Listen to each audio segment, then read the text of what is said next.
Gospel according to Matthew. It is the story of the wise men. It's the first 12 verses of the second chapter of Matthew's Gospel.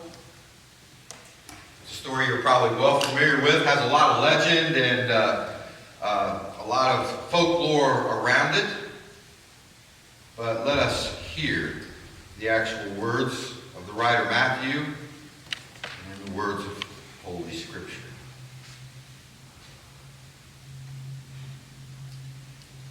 In the time of King Herod, after Jesus was born in Bethlehem of Judea, wise men from the east came to Jerusalem, asking, "Where is the child who has been born King of the Jews? For we observed his star at its rising and have come to pay him homage." When King Herod heard this, he was frightened, and all Jerusalem with him. And calling together all the chief priests and scribes of the people, King Herod inquired of them where the Messiah was to be born. They told him, "In Bethlehem of Judea. For so it has been written by the prophet, and you, Bethlehem, in the land of Judea, are by no means least among the rulers of Judah. For from you shall come a ruler who is to shepherd my people Israel."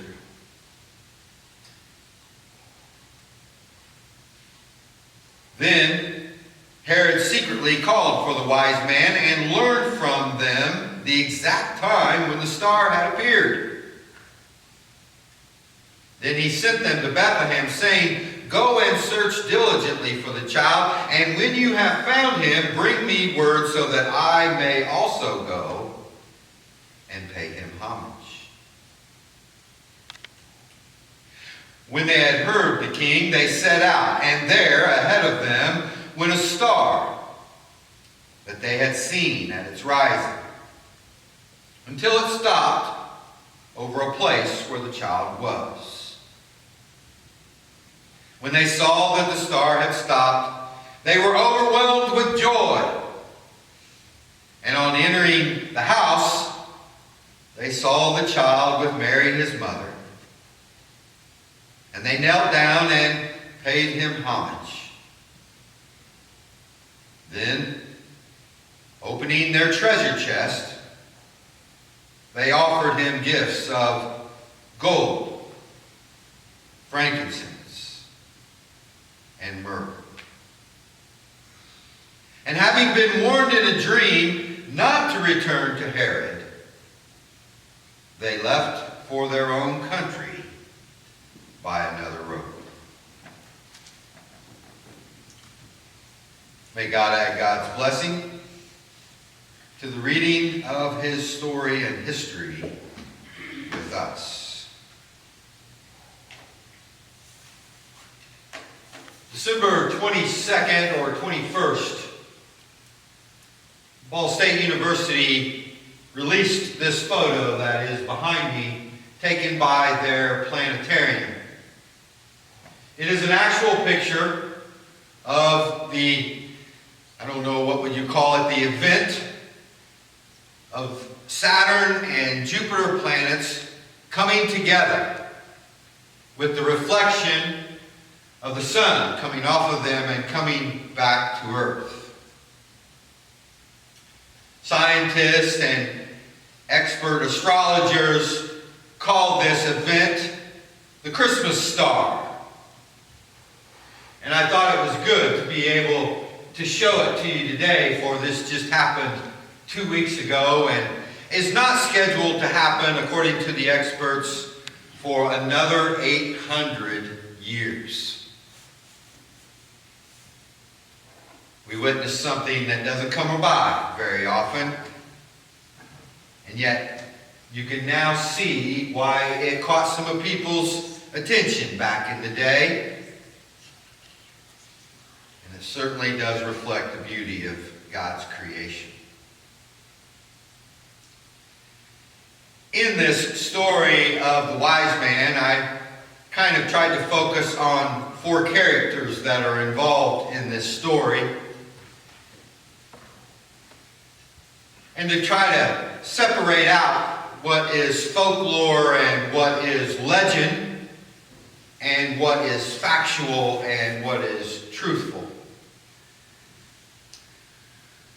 And my hope in this message is that we can have a firmer faith now that we have witnessed what the wise man witnessed,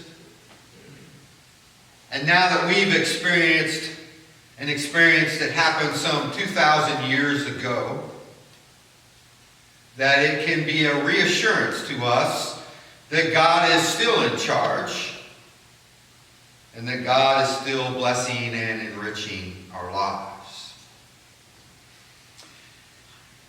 The first character in this story that I think we have to spend a little bit of time with is the city of Bethlehem itself. It's not a very big place. I know my mom and dad journeyed to the Holy Land and got to see Bethlehem back in 1973, I think it was, and got to see the Church of the Nativity, which is supposed to be where the manger was back in Jesus' day. But Bethlehem has a long history. In the book of Genesis, the very first book of the Bible, Jacob buries his beloved wife Rachel in what is later to become Bethlehem. In the book of Ruth, Ruth marries her husband Boaz in the very first chapter of that book in the town of Bethlehem. And of course, Bethlehem was the birthplace and home of David. When David was running from the many enemies that he had, he wrote how he longed for the well and the waters of Bethlehem as home, to see those familiar surroundings, and to be back in that beautiful and safe place. And of course, it is in the prophecy of the Old Testament prophet Micah, chapter 5, verse 2, where you get this quote that I shared with you out of Matthew's Gospel, that Bethlehem was supposed to be the birthplace of the future Messiah, of the Anointed One, of the one who was to come to not only save his people, but to reconcile and redeem the world. The other character I think you have to spend a little bit of time and get to know a little bit about is this King Herod. And believe you me, you don't want to have had the experience of getting to know King Herod. King Herod was a pretty mean guy. Not only did King Herod kill his wife, but he also killed all 3 of his sons, because he was fearful that they were plotting to take over his throne. He was a very paranoid king. And of course, you can see from that kind of a history and background that when he hears about this King of the Jews being born, he's frightened and he's worried. And he begins to do his plotting, his planning on how to take care of this threat so he can continue to reign. Another king in his day, King Augustus of Rome, wrote that it was safer to be one of Herod's pigs than to be one of his sons. That was the reputation King Herod had. Talked about the star. I took astronomy in college, and It's funny about how some of these things have these cycles. They're on an orbit. And trying to go back in time gets a little messy because back in these days, time was figured out by the moon. And it was only centuries later that people determined that the moon was not an accurate way to judge time, and so we began to judge time by the sun. And then it was another couple centuries after we determined that there were 365 days that it took for the sun to get around, or the earth to get around the sun one time, that we didn't even have that right. And we had to add a quarter day in order to make it exact.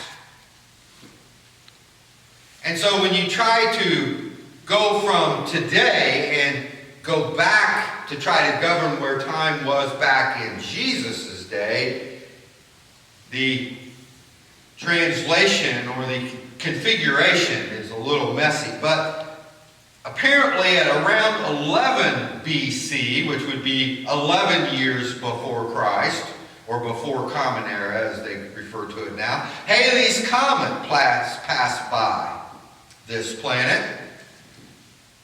And according to astronomers, this Saturn-Jupiter conjunction that we witnessed just 2 weeks ago also took place somewhere around or about 6 or 7 year BC or BCE. So, a story that many people question, especially this whole deal about this magical star that led the Magi to their appointed place, seemed a little outlandish, kind of like a guy living in a well for 3 days, or a guy feeding 5,000 people with a few fish and a few pieces of bread. See, these stories are not that miraculous or outlandish after all. We have evidence, we have proof that such a visual experience could have existed for these Magi and for all of this area of the world. Because this is what they did back then. They watched the stars. Now, the Magi is a very interesting character to try to define. They were probably from the Persian culture, and they were probably the priest of that culture. They were philosophers. They were the experts of natural medicine and natural science. And they were especially astrologers. Later tradition added all kinds of characteristics and traits to these wise men. I came across one tradition several centuries old in which there was a belief that there were 12 wise men, not 3, that traveled from the Persian area to Bethlehem. Even later legends made them kings. Even some legends gave them names, which were characteristics of the gifts that they gave. None of this do we know for sure, because the word Magi, kind of interesting to translate, kind of just means astrologers, studiers of the stars. But men who were also in pursuit of the study of God, or what we would call today theologians. For what else could motivate these elite group of men to get on camels and to travel hundreds of miles in search of a newborn king? Is that a journey that sounds interesting to any of you? You want to get on a camel and go for a ride for a couple 100 miles? See how your rear end feels? See how the back takes it? Horses are comfortable compared to camels, from what I understand. I've never ridden one. But I mean, this wasn't no just, off the cuff, impromptu, hey, guys, let's go follow the star. No. These guys were genuinely interested and concerned about what this star meant and what was its revelation and what was it revealing to human beings. And they tell the king, hey, we've seen this star rising, and we're come looking for the King of the Jews. They came a long way. It was surely a difficult trip.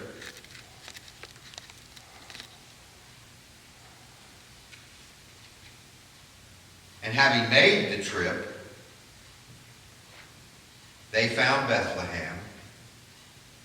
They found a humble, very young woman with a relatively young husband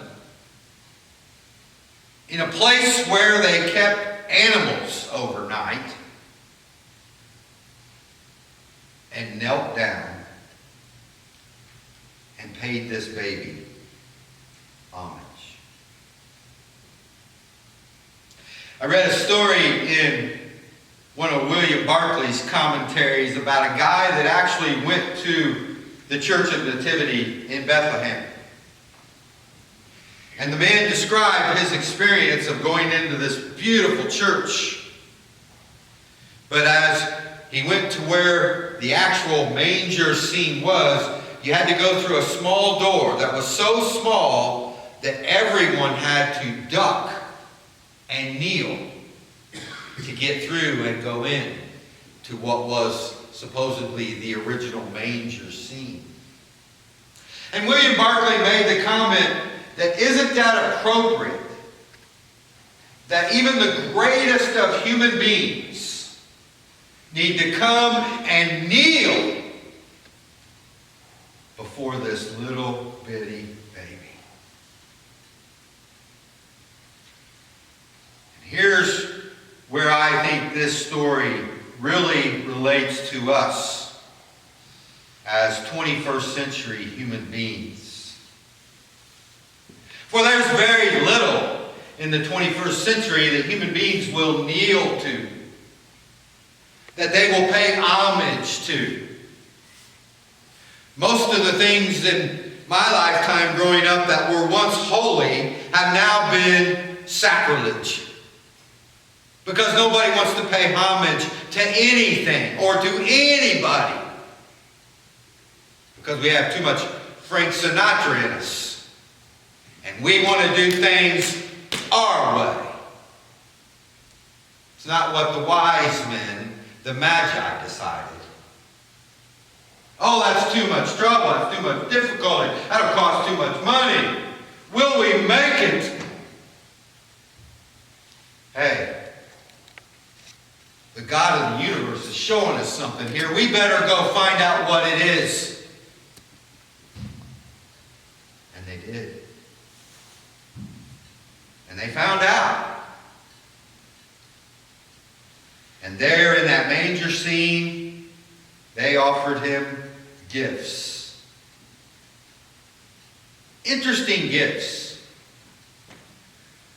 There is still, to even this day, nothing more valued than gold. It's what we make our wedding rings out of and our famous jewelry. I know men and women that will go nuts over gold. You think about the rush in the 1840s out in California and all the people that risked their lives and died trying to find gold. Gold was a king's gift. Always has been, always will be. You didn't give gold to a peasant. You didn't give gold to a slave. You offered gold to a king. The best. Frankincense. Frankincense was the incense used in the Holy of Holies, in the tabernacle, and in the temple. It was the most valued incense, and it was the one felt necessary for that room of God's presence.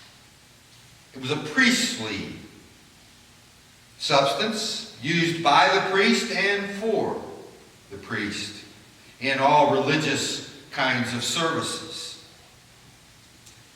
And so frankincense really represents the priestliness, high priestliness of this Christ child. And then lastly, there's myrrh. And myrrh, of course, was the substance that folks in this time, in Jesus' fleshly times, and Mary, Joseph, and the wise men, that they used for embalming at the time of death. So here at Jesus' birth, he is offered a substance that will be used in his death. And obviously these wise men were pretty wise because they had King Herod pegged.